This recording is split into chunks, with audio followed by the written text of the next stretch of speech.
Oh, hi. Sorry, I'm reading the news online and listening to the radio.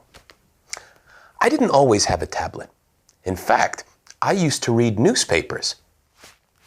Like this. Newspapers, radio, online news websites, they're all part of the mass media. But what is the mass media? Well, that's today's big question. Take a look at this. Do you know what it is? It's a printing press. Johannes Gutenberg invented it around 1440. Before this, people had to copy books by hand.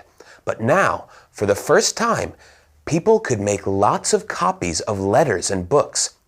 Suddenly, information could travel to many people quickly. This was the first step towards a mass media. This is the Newseum in Washington, D.C. People come here to find out about the history of the media. This is the News History Gallery. It's a collection of newspapers from the 1600s to today. It explains how the newspaper became the most common way for people to access the news. There are 45,000 newspapers in this collection.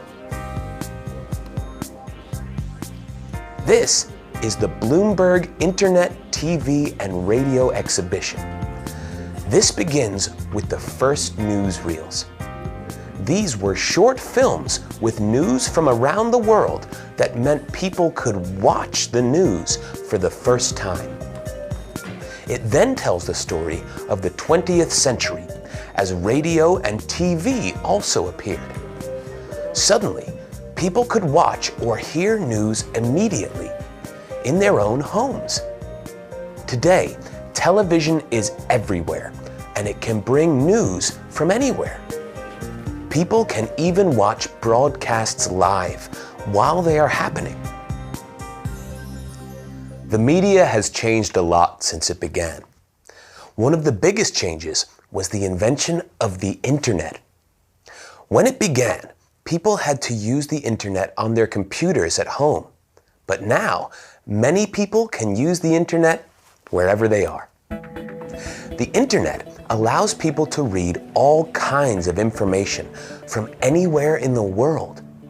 It lets people read news websites, watch videos, and share information through social networks and blogs.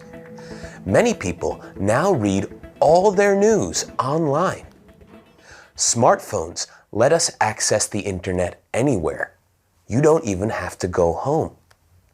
Today, people have a lot of different choices for their news, and we can access the media in many ways. Technology is always changing, so the way we access the media is changing too. It's amazing. What do you think will happen next?